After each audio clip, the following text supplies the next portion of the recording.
నమస్తే ఎంజీరావు గారు. ఇవాళ షోలో ముందుగా ఇంటర్నేషనల్ అఫైర్స్కి సంబంధించి మాట్లాడదాం. ఉక్రెయిన్తో రష్యా చేసే యుద్ధంలో ఉక్రెయిన్ వెనకుండి నడిపిస్తోన్న అమెరికా అండ్ నాటోలకు చాలా స్ట్రాంగ్ వార్నింగ్, అంటే డెడ్లీ వార్నింగ్ ఇచ్చారు పుతిన్. రీసెంట్గా బొరవేస్నిక్ అనే అణు మిసైల్ని ప్రయోగించారు. నిన్న పోసిడాన్ అనే టార్పిడోను కూడా పరీక్షించడం జరిగింది. ఈ విషయాన్ని పుతినే స్వయంగా ప్రకటించారు. ఒకసారిగా అమెరికా నాటో దేశాలకు షాకింగ్ వార్త అని చెప్పాలి. ఎంజీరావు గారు, ఏంటి బొరవేస్నిక్ గురించి గత ఎపిసోడ్లో చాలా డీటెయిల్డ్గా మీరు ఎక్స్ప్లెయిన్ చేశారు. ఈ పోసిడాన్ టార్పిడో విశేషాలు ఏంటి, అది ఎలా పనిచేస్తుంది చెప్పండి. ఈ పోసిడాన్ అంటే గ్రీకు అగ్నిదేవుడు అని అర్థం అనమాట. ఇది చాలా అంటే ఇప్పుడు పుతిన్ మాటల్లో చెప్పాలి అంటే నాటో అంటే రష్యా యొక్క శత్రు దేశాల మాటల్లో చెప్పాలంటే ఇప్పటివరకు భూమిపై మానవుడు తయారు చేసిన అతి డెడ్లీయెస్ట్ వెపన్గా మాట్లాడుతున్నారు. ఈ పోసిడాన్ అంటే ఒక టార్పిడో.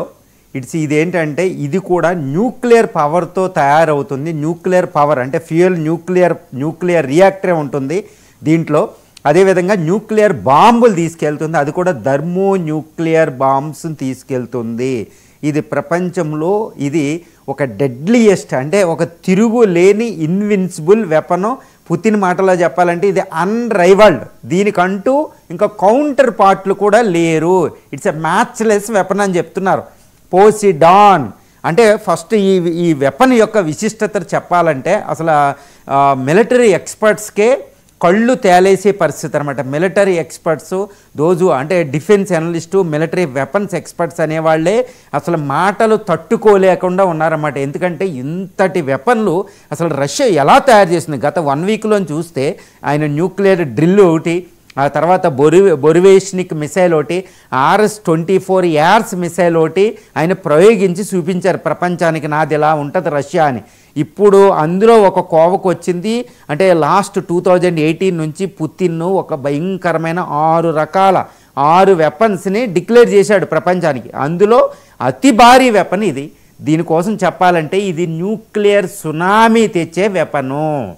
అదండి, మనం సునామీలు తెలుసు. ప్రపంచంలోనే 1837లో ప్రపంచ మానవ చరిత్రలో అతిపెద్ద సునామీ ఇండోనేషియా దగ్గర వచ్చింది.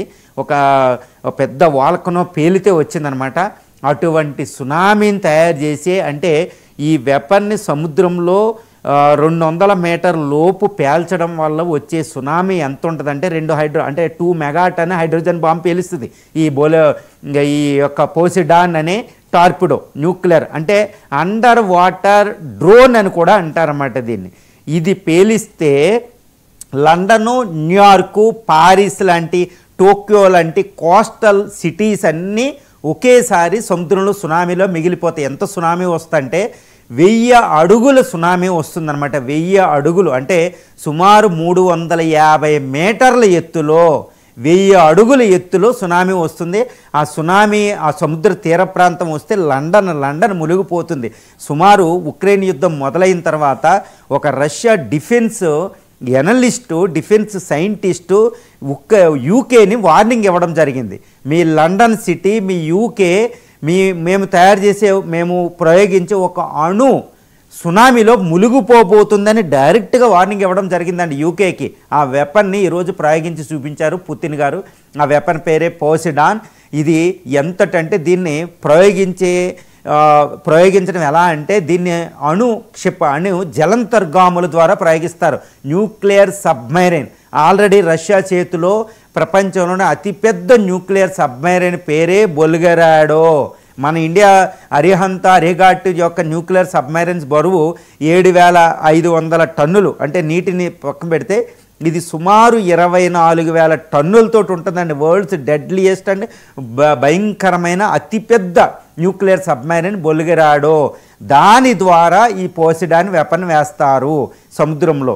ఈ పోసిడాన్ వెపన్ ఒక్కసారి ఈ బొల్గరాడో న్యూక్లియర్ సబ్మెరైన్ ద్వారా ప్రయోగించిన తర్వాత ఇది మళ్ళీ ఇంకో విషయం ఏంటంటే ఇది అటానమస్ వెపన్ అండి. అటానమస్ అంటే ఒక్కసారి జలంతర్గామి ద్వారా సముద్రం లోపల ప్రయోగిస్తే అండర్ గ్రౌండ్ డ్రోన్లు మనం పైన చూస్తాం కదా, ఇంతవరకు నీటిలో డ్రోన్ తయారు చేయలేదు ఎవరు కూడా. ఇది న్యూక్లియర్ డ్రోన్. ఇది సముద్రంలో ప్రయోగించగానే అది ఒక డ్రోన్గా మారిపోద్ది అనమాట. ఈ డ్రోన్గా మారిపోయి ఈ యొక్క మాన్యువరబిలిటీ వేగాన్ని అదే మార్చుకుంటుంది, టార్గెట్ని అదే ఫిక్స్ చేసుకుంటుంది. పైనుంచి ప్రయోగిస్తారు, అన్మాన్డ్ కాబట్టి పైనుంచి డ్రోన్ ఆపరేట్ చేస్తాం. ఇది స్విచ్ ఎక్కడ ప్రయోగించాలి, ఎంత దూరంలో వెళ్ళాలి, శత్రువుని ఎలా తప్పించుకోవాలి అన్నీ కూడా ఉంటుంది. ఆల్మోస్ట్ ఇది under ground drone, under water drone అనమాట. ఇది ఒక హైడ్రోజన్ బాంబుని తీసుకెళ్తాయి. 2 మెగాటన్స్ అంటే ఏంటంటే 2 మెగాటన్ జార్ బాంబుని తీసుకెళ్తాయి. రష్యా చేతిలో ప్రపంచంలోనే అతి బరువైన న్యూక్లియర్ వెపన్ పేరే జార్ వెపను, జార్ న్యూక్లియర్ బాంబు అంటారు. 50 మెగాటన్ ప్రయోగం, అది 100 మెగాటన్ల వరకు తయారు చేస్తారు వాళ్ళు. ఈ 100 మెగాటన్ల హైడ్రోజన్ బాంబుని అది తనతో పాటు తీసుకెళ్తుంది. సుమారు 200-300 కిలోమీటర్ల స్పీడ్ తోటి వెళ్తుంది. సముద్రంలో 200-300 మీటర్ల లోతులో. కాబట్టి శత్రువుకి దొరకదు, శత్రువు అసంభవం దీన్ని పసిగట్టడం. ప్రపంచంలో 5 మహాసముద్రాలైన Pacific, Atlantic, Indian Ocean, Arctic, Antarctic 5 మహాసముద్రాల్లో ఏ మూల దాకుందో కూడా తెలియదు ఈ బొల్గరాడో న్యూక్లియర్ సబ్మెరైన్.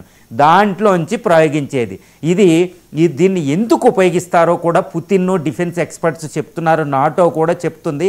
ఏం చెప్తుందంటే ఈ వెపన్ ఎలా ఉపయోగిస్తారంటే డిటరెన్స్ కోసం ఉపయోగిస్తారు. ఒకవేళ రష్యా మీద అన్ని న్యూక్లియర్ బాంబులు వేసి రష్యా అంతటిని నాశనం చేసినా ఈ వెపన్ సముద్ర గర్భంలో దాక్కుని ఆ శత్రువుని నాశనం చేసే సెకండ్ స్ట్రైకింగ్ వెపన్ అని పిలుస్తారు.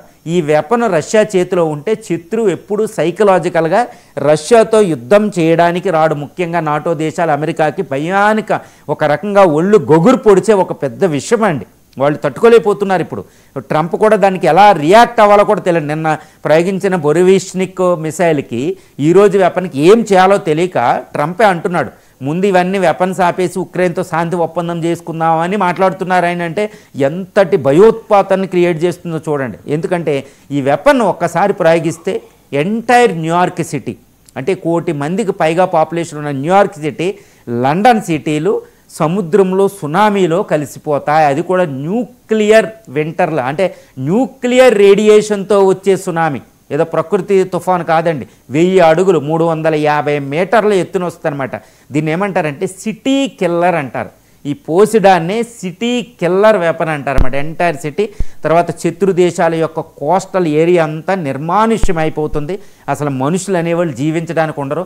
ఫర్ ఎగ్జాంపుల్ ఎక్కువ కూడా ప్రపంచంలో ఇప్పటివరకు ఏంటంటే ఇప్పుడు యునైటెడ్ స్టేట్స్ ఆఫ్ అమెరికా తీసుకున్నా, బ్రిటన్ తీసుకున్నా, ఫ్రాన్స్ తీసుకున్నా, నెదర్లాండ్ తీసుకున్నా, జర్మనీ తీసుకున్నా, అంటే రష్యా యొక్క శత్రు దేశాలు అన్ని దేశాల్లో ఏ దేశాన్ని తీసుకున్నా, ప్రపంచంలో ఏ దేశం కూడా ముఖ్యంగా తీర ప్రాంతాల్లోనే ప్రజలు పెద్ద పెద్ద సిటీలు ఉంటాయి. ఇప్పుడు ఇది సిటీని టార్గెట్ చేస్తా, అంటే మొత్తం ఎంటైర్ 200-300 కిలోమీటర్ల పరిధి గల ఎంటైర్ తీర ప్రాంతాన్ని అది ముంచేద్ది సునామీతో. అంటే సునామీ క్రియేట్ చేయడం, సునామీని క్రియేట్ చేస్తుంది.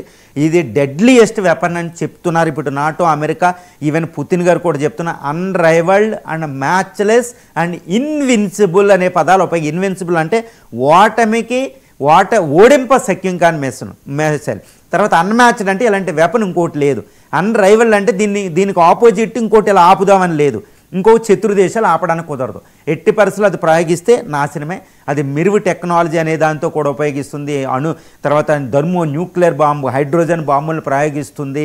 ఏంది రష్యా ఇలాంటి వెపన్ అంటే మానవుడు అసలు ఇలాంటి వెపన్సే తయారు చేస్తాడు. ఎంత డిస్ట్రక్టివ్ వెపన్ అంటే మహాసముద్రం నీళ్లు పట్టుకొచ్చి ఓ సిటీని ముంచేయడం అనమాట. ఇంత భయంకరమైన వెపన్ తయారు చేయడం. అందువల్ల రష్యా ఇప్పుడు ఇంకా ప్రపంచంలో అతిపెద్ద military power. United States of America ఎకనామికల్గా $30 ట్రిలియన్ ఉండొచ్చు. రష్యా ఏకంగా $2 ట్రిలియన్ ఎకానమీ. ఇప్పుడు అది ఎకనామికల్గా పవర్ కాదు. ఎంటైర్ EU నేషన్స్ 27 నేషన్స్, తర్వాత ఉత్తర అమెరికా 2 దేశాలు కలిపితే 32 నాటో దేశాలు కలిసి వచ్చిన రష్యా యొక్క ఈ వెపన్ని, బొరివిష్నిక్ అనే మిసైల్ని, తర్వాత బొల్గరాడో RS-24 లాంటి వెపన్స్ని ఎదుర్కొని ఆ దేశాలు నిలవలేవు. అసలు ఇప్పుడే ఎందుకు తయారు చేశాడు పుతిన్ ఈ వెపన్ అనేది నెక్స్ట్ క్వశ్చన్ అండి. అసలు ఎందుకు తయారు చేస్తున్నాడంటే ఇప్పుడు ఈ పోసిడాన్ ద్వారా ఒకటే చెప్తున్నాడు నాటో అమెరికాలకి, మీరు ఇంకా ఉక్రెయిన్ వెనకాలండి ఉక్రెయిన్ రెచ్చగొట్టి ఉక్రెయిన్తో యుద్ధం చేయడం ఆపేయండి. ఆయన ఇచ్చే పెద్ద వార్నింగ్ అండి. ఉక్రెయిన్ వెనకాల మీరు ఆయుధాలు ఇచ్చి దానికి ఆర్థిక సహాయం చేస్తే, ఉక్రెయిన్ ఎక్కువ కాలం యుద్ధం చేస్తే నేను ఊరుకోను, ఇంకా మీరు మూడో ప్రపంచ యుద్ధానికి రెడీ అవ్వండి, I have the third world war weapons అని చెప్తున్నాడు. ఆ వెపన్స్ ద్వారా సూపర్ 6 వెపన్స్ అంటారు. ఆ వెపన్స్ ప్రయోగిస్తే సిటీ కిల్లర్ ఇంకా తట్టుకోలేదు. కాబట్టి ఇంకా United States of America, NATO దేశాలు తన యొక్క జిత్తులు మారి నక్క అంటే ఉక్రెయిన్ వెనకాల తెరచాటుగా యుద్ధం చేయడం కాదు, ఇంకా అవి తట్టుకోకుండా అవి ఎట్టి పరిస్థితులు యుద్ధాన్ని ఉక్రెయిన్కి అప్పచెప్పేయడమే.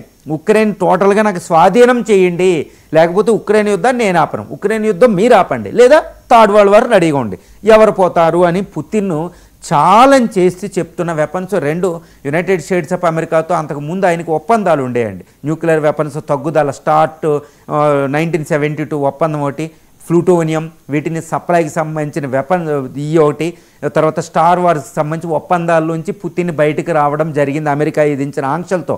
అమెరికా ఆంక్షలు విధిస్తుంటే పుతిన్ ఏమి ఖాళీగా లేరు, చేతులు కట్టుకుని ఆయన కూడా అన్ని ఒప్పందాల నుంచి బయటకు వచ్చేశారు. ఇప్పుడు ఆయన వెపన్స్ ప్రయోగించడానికి ఎటువంటి అడ్డంకులు లేవు, ఆయన ఆపడం ఎవరి తరం కాదు, ఆయన యుద్ధానికి వెళ్తే తట్టుకోవడం నాటో తరం కాదు. కాబట్టి ఉక్రెయిన్ని మొత్తం రష్యాకి స్వాధీనం చేయడం తప్పితే వేరే గత్యంతరం ట్రంప్ ముందు లేదు, నాటో దేశాల ముందు లేదు, ఉక్రెయిన్ సపోర్ట్ చేయడానికి లేదు. ఇంకా ఉక్రెయిన్ యుద్ధం తారాస్థాయికి వెళ్తే ఆ దేశాలు ఒప్పుకోవాల్సిందే తప్పు. అందుకే పుతిన్ ఇలాంటి ఇన్విన్సిబుల్ వెపన్స్ని, అన్రైవల్డ్ మ్యాచ్లెస్ వెపన్ తయారు చేసి ప్రపంచం ముందు చూపిస్తున్నాడు. అది ఫోర్సు అంటే మై ఫోర్స్ ఏది ప్రపంచ యుద్ధం వస్తే ఇదిగా అని చూపిస్తున్నాడు అనమాట. ఇంకా అమెరికా, నాటో దేశాలు ఓటమి తప్పితే దిక్కులేని పరిస్థితి ప్రపంచ అంతానికి. అందుకని ఈ వెపన్స్ కూడా ఆయన ఏమంటున్నారు, డూమ్స్ డే వెపన్, ప్రళయకాల వెపన్సు అని చెప్తున్నారన్నమాట. రైట్, మీరు చెప్తూ ఉన్నట్టుగా ఎంజీ రావు గారు ఈ ప్రపంచంలో మిలిటరీ పరంగా అత్యంత